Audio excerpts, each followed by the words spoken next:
All right, good afternoon. 1-0 after win on Saturday, and it's always good to get started on a good note. A lot of mistakes and some teachable moments in this game, for sure. We've got a long way to go, and we definitely got to get better. I think that goes without being said. I was proud of how our guys played through and handled some adversity. We really haven't had any, and going down at half, 7-3, and then coming out and playing considerably better in the second half, I think it's a testament to them.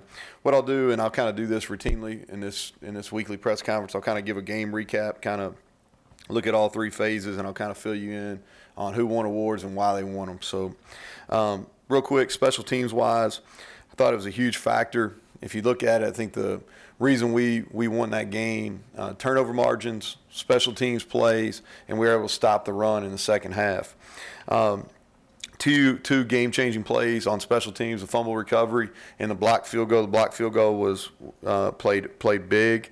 I thought our coverage units did a good job. They dinged us with a kickoff return late, but I thought they did a good job. We held the FCS Special Teams Player of the Year last year to 4 return yards on our punt team. So I think we did a good job in both coverage units. I think our punter and our kickoffs, both Josh and Evan's got to be more consistent on his kickoff locations, and we've got to get the ball in the air a little bit longer.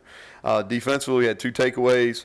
Thought our red zone defense showed up, holding them to 2 field goals there in the second half. I thought it was important. We got to improve in stopping the run, and really where they hurt us is in the second quarter. They were hit some runs and really some quarterback stuff, some things that they hadn't shown on film, and they did a good job game planning us, honestly. Thought we did a nice job applying pressure to the quarterback, especially once we got ahead. We were able to put them in some pass situations, and our defensive line was able to get some pressure. I think it was very beneficial. We played multiple bodies and were able to keep guys fresh. And we allowed very few explosive plays. Offensively, 0 turnovers, and that's probably about I thought our completion percentage was high. Our pass protection was pretty sound, other than a couple of mistakes out of one guy. But a poor performance overall. The run game was really poor. You can look at a stat sheet and say that. I think we lack physicality across the board. It's easy to blame the O-line or the running backs in the run game, but everybody has a piece in it. And it just wasn't very good. We had 5 procedure penalties. I think 3 of them were on third down. Maybe that took us. 2 of them I know took us from third and 2 to 3rd and 7. That's not going to get it done, especially as we play better people. And then we had 5 or 6 drops. I counted 6. If you're being lenient, it's probably 5 drops. So we got to do a better job catching the ball as well. Some of our awards, and these are the weekly awards we'll do when we win. Players of the week, special teams, we did 2. We gave it to X-Ray Lowe. He was on the fumble recovery. He did a great job, too. He's been one of our better special teams players, really, since I've been here. And then Darius Steele's blocked the kick, the field goal. And really, Jeffrey Pooler is the one that set up that block. He did a tremendous job getting the penetration, and then Darius did what he was coached to block the kick. Defensively, Reuben Jones, 2 sacks, a pressure. He graded out at 93%. He's a high motor guy, and I've bragged on him in this spot before, but he's been a great take for us for what he's done in our room, how he's played. Offense player of the game, 4 receptions, 74 yards, a touchdown, and I talked about this after the game. One of the most critical plays in the game was first play of the second half, and that's Tevin Bush. Offensive lineman of the game, Colton McKivitz, 95%. He had 0 MAs and was the most productive. We grade our guys on a percentage on how they grade from a plus-minus assignment effort, but then we do a production grade, and his production was considerably higher than any other O-lineman. A couple other awards we give a community service award for the week, and that's the guy that's done the most community service. In that time, Josh Groudon was the winner of that. He put in multiple hours, and again, he's been a great asset too. He did a good job at LSU. He was always on social media for doing community service there as well. Great kid. And then our juice guy. So our juice guy, you probably saw that on social media when we released it. We do a juice squad on the sidelines. Those guys are guys that aren't playing, but everybody has a job, and their job is to keep the sidelines alive, and when it gets dead, try to get people into it. J.P. Hadley, who's a redshirt freshman long snapper, he was our juice guy, and he did a great job. We need to put a GPS unit on him because he probably traveled considerable distance. And then our scout team players of the week, Lorenzo Dorr. I talked about it on my weekly radio show. He's playing a little bit of special teams, but he was a scout team offensive player. Defensively, it was Sam Cookman, and on special teams, Alonzo would die. So that's a wrap up on the game from Saturday against JMU. Glad we got a win. Long ways to go to get better to get where we need to be. Moving on to Missouri. Talking about Missouri, one of the hottest teams in the country coming in to the opening weekend. Lost last week at Wyoming. Vic was the head coach of Wyoming there for a long time. He and I talked about some of the effects that the elevation has on teams, and I think that probably played a role. The other thing too is you just never know what you're going to get in opening games. They didn't play their best, but I fully expect to see an entirely different team when we line up and play in Columbia on Saturday. I've got a lot of respect for Barry Odom. I think if you played against him, offense versus his defense before, I think if you look at his tenure, I think he's in his 4th year there as a head coach. Anytime they've had adversity, his teams have always responded in a big way, and I expect them to do that this Saturday and play a lot better brand of football. Preseason, they were picked to contend for the East. And I understand why. They've got, I think, 11 guys on preseason watch list. Offensively, they've had as good an offensive unit as anybody in the country over the last 4 years. Consistently been in the top 10, top 15 in a lot of categories. Starts for them with Kelly Bryant, transfer from Clemson. Very high winning percentage as a starter. Threw for over 400 last week. And I think he wants to prove himself as a passer, and I thought he did a nice job of that last week. At running back, they've got 2 guys that I think, and it's a real strength for them. They got a Roundtree who rushed for 1,200-plus yards last year. He was an All-SEC guy. Then they got a kind of a scat back Beatty who's really good in the kickoff return game as well. He was freshman All-SEC. And then tight end, All-American. He's a dude. He's going to make a lot of money. And at receiver, Johnson, their leading receiver, returns. He does a really good job in the slot, creating space. And then Nance, who transferred from Arkansas, had 2 touchdowns last week, and he's a big explosive play. Familiar with him. He played, I think he was at Gulf Coast, Mississippi Junior College. And they've got 2 preseason All-SEC offensive linemen. So a lot of experience over there on offense and a lot of production defensively. 3 guys that stand out to me. First one is the D-tackle Elliott. He is your prototypical. He's first-team All-SEC. He's difficult to move in the run game. He's one of the best pass rushers in the country from the interior spot. Their Mike linebacker, Garrett, was an All-SEC player last year, leading tackler, really smart, does a nice job getting downhill, does not miss very many tackles. And then they've got AC playing corner, who's long. I think he led their team in interception last year, so he's a solid player too. On special teams, they've got their kicker, punter, McCann. He's been their kicker and kickoff specialist. Kicks the ball deep on kickoffs. He's got good leg strength on field goals. He's handling their punting duties, and I think he had a 58-yard punt in the game on Saturday.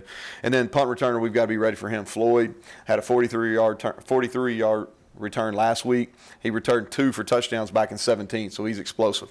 So we've got our hands full. We're looking forward to getting on the road for the first time, going to Columbia, 11:01 kick, national TV, and I expect us to play a lot better football as well. So with that, I'll open up for questions. So Neal, you said first road game for you guys, obviously a young team. Any prediction on how you can react, young guys react in their first road game? What problems do you face with that? I don't. The first road game to me is not as big a deal as your first game of the season, and so I thought our guys settled down and played better in the second half on Saturday. I think we got a lot of the nervousness out in this first game. I don't think going on the road, other than just handling the travel, will be that big a deal for those guys. Neal, you mentioned that you thought the team lacked physicality this week. Is that something you can correct in 1 week, and how do you go? Well, we're going to try. We're going to try. And part of that is, especially from the offensive line standpoint, is when guys get concerned about missing guys, and they don't come off the ball as hard. And I think that's what happened a lot to us on Saturday is those guys were playing either a new position or never played before meaningful snaps. They wanted to make sure they got on their guy, and they were scared of really coming off the ball for fear of missing and having to tackle for loss.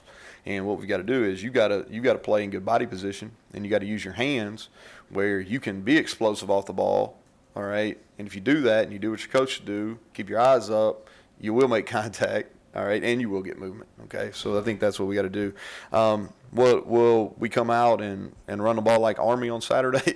I don't know, but I hope we're a lot more physical than we were last Saturday. What do you think of Josh's first day, snapping and really getting engaged? Yeah, he did a nice job communicating. We were on the same page. That's why, other than a couple of errors, missed assignments in pass pro, and that wasn't his fault. So our communication was really good. His snaps were good, and that's the reason we moved him there. He's got to play with better pad level. He's got it, and he's one of those guys. He needs to come off the ball. I think at center you got a lot going on, and they moved a bunch on Saturday too. But his pad level's got to get better. But I think for a first game playing there, he played pretty good. Can you get a lot out of what Wyoming did to their defense, considering they play a different type offense? That's a good question, John. What they did is they were in a lot of 12 and 21. They're talented at tight end. The biggest difference between them and us is their quarterback hit 2 really explosive runs, and the kid he's fast, and he looks big. I don't know it. I was on with Neuheisel yesterday, and Neuheisel did the game, and he said he's a really big kid, and so they hit him with some quarterback run, and what they did is they were able to play multiple tight ends too, sometimes 3 tight ends, and they shifted them and traded them, and caught them out of gaps. So that personnel we don't have necessarily a running quarterback. We don't have that many tight ends that are ready to play. So, exactly how they ran the ball and how we can run the ball don't necessarily match up. What are some of the things you can do? You mentioned being, I guess, too vanilla and needing to dress things up. What are some options? Well, we were purposely vanilla in the opening game, and some of that is because I probably overestimated our ability to get some movement at the point of a contact. So that's on me. I think the second thing is I thought we played a little cautious as far as coming off the ball, like we talked about when Tom asked that question.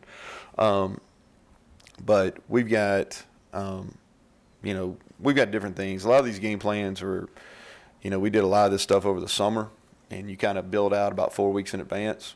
And one of the things you try to do offensively is give some different presentations and do some things. You go back and you self-scout yourself, which we've done a bunch.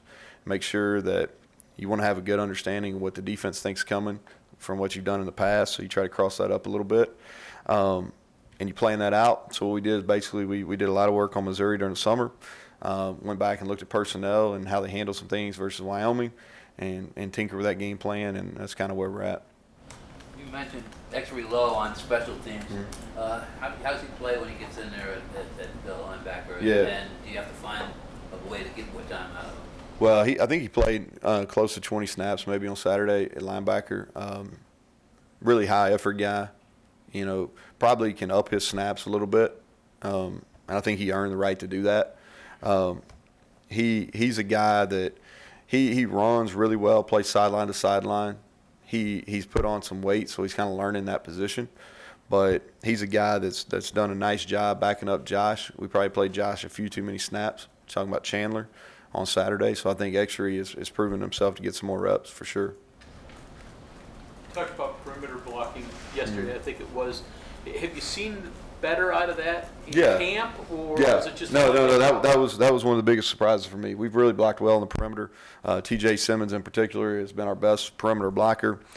He did not block very well. I thought Sean Ryan did a nice job, but outside of Sean, we struggled, and it's all technique. It's not want to, wasn't lack of effort. It was poor technique and it's not being physical enough. And TJ will be better. He's been better why he didn't block any better. I know why it's technique. Why did that happen in that game? I'm not sure why. What was the best part or most rewarding thing for you Saturday? That we won. That was not. I mean, it's to get through the first game. There's so much that goes into it. It's like I tried to explain this a little bit after the game. Offensively, in particular, and in the defensive secondary, somewhat as well, is you prepare, but when they get out there for the first time, there's going to be a little bit lost in the moment. They're going to do some things that you hadn't seen, and there's, as a coach, even though it's coming, it's still frustrating, and so like I'd prepared myself. I knew I knew some of those things were going to happen. So to get that, not play well, get some teachable moments, but still find a way to win the game, and that was rewarding. When you go get post-grad transfers, it's different than the traditional guys who sit out a year and they can kind of learn the way and they get indoctrinated. Do you evaluate differently or look for different things because it has to be so right away with those guys? Well, I did this year. Because the culture was really important. We were in culture building mode this summer without a doubt. And I've said this before, kind of when I got here, kind of really just kind of took everything in for a few months. And then we started really trying to build late in the spring, and then through the summer we were in culture building process. So we were really choosy about who we brought in, because they had to be guys that built the culture. All right, and that's why you see, George Campbell, who graduated for tremendous kid, everybody, okay, knew people that were connected to him that I trusted, that would attest to his character. Reuben Jones, talked about after the game, knew people attached to him. And so Josh Grouden the same way. So I was really choosy. Now, down the road, when I feel better about our culture and I feel better about the makeup of our locker room, it'll be maybe based a little bit more on talent than it was necessarily what they're going to bring to that position room. Does that make sense? Is there a sense of reward or vindication when all three of those guys had an impact on your first game? Well, I think anytime in recruiting, you trust your evaluation process. It's never going to be 100%. But you should very rarely miss on character, if you're asking the right questions. To me, it's about asking the right questions. It's like when I ask my daughter, if I ask her how her day went, I expect to get good. That's a bad question, right? You know what I mean? Like, so you got to ask the right questions, and you got to have people that you trust around these individuals to get good information. How do you prepare a team that's going against a team that's cornered already and desperate, not desperate, but, coming off a disappointing loss with big expectations? How do you prepare a team for that? Yeah, I don't think you prepare them any different. The way I look at it, we should be really a hungry football team coming to this game. We didn't play necessarily very well in the game on Saturday. Found a way to win. We got a long way to go. We got an extremely tough schedule ahead of us, and so in Missouri, they're not pleased with how they played. They lost on the road. They're opening it up. To me, after about the first 2 or 3 plays, none of that matters. Okay, so how we practice, how we handle ourselves today and tomorrow will be a big determinant, but we've got to be hungry. I expect them to be hungry, but we better be every bit as hungry or maybe more so. We still got a 5-game homestand. That's pretty rare in college. That is rare. I saw that today. I just happened to look at the schedule today. That is rare. The SEC playing the 8 conference games, most of those guys are having 7 and 8 home games. You played a lot of people Saturday, and you said you were going to. Did you get everybody in you wanted to? And you look back, you go, no. Yeah, we played everybody that we wanted to. There's probably some of those young kids we'd like to play a little bit more. Tyke Smith, we'd like to play him a little bit more. We got Jordan Jefferson in there. Thought he gave us quality snaps. And we played those two in particular at key times. Nick Troy played a good bit. KJ Martin played a good bit. So we played everybody that we really intended on playing. We probably could have played some of the young guys a little bit more. Coach, you mentioned Tevin Bush. What did you think of his performance Saturday? I thought he was big. We named him the Offensive Player of the Week. I thought he he ignited us offensively. I think that first play of the second half was big. The catch of the day was the one he made on the sideline and toe tap to stay in bounds. The touchdown now, I might have been able to get that one. You know what I mean? They blew a coverage, but he's been a guy that's made a bunch of big plays. He hasn't always been the most consistent. So the challenge on him is, and I think he's going to be a big factor how we're going to be offensively, is he's got to consistently make those big plays. Mike Brown show his inexperience a little bit on in that game, or did he? Yeah, he was a little overexcited. Yeah, he was overexcited. He's got to be able to handle his emotions better. He's got to. He knows what to do. When the picture was a little bit different than what he was expecting, he didn't handle some of those adjustments very well. I expect him. Sam James, Sean Ryan, O'Laughlin, those guys, Sinkfield, those guys that played their first real meaningful snaps on offense. I think all those guys will play considerably better on Saturday in Columbia. With the illegal procedures, I think one of you guys were going tempo, had a right tackle. Yeah, nothing seemed. Nah, none of them were consistent. One of them was on the quarterback. One of them was on Kennedy, who this loaf getting lined up, honestly. And then O'Laughlin got in his stance too early in the 4-minute deal. Freshman mistake. He's not supposed to get in his stance until about 10 seconds on the clock. He got in and held it for 25, and he flinched. And then we had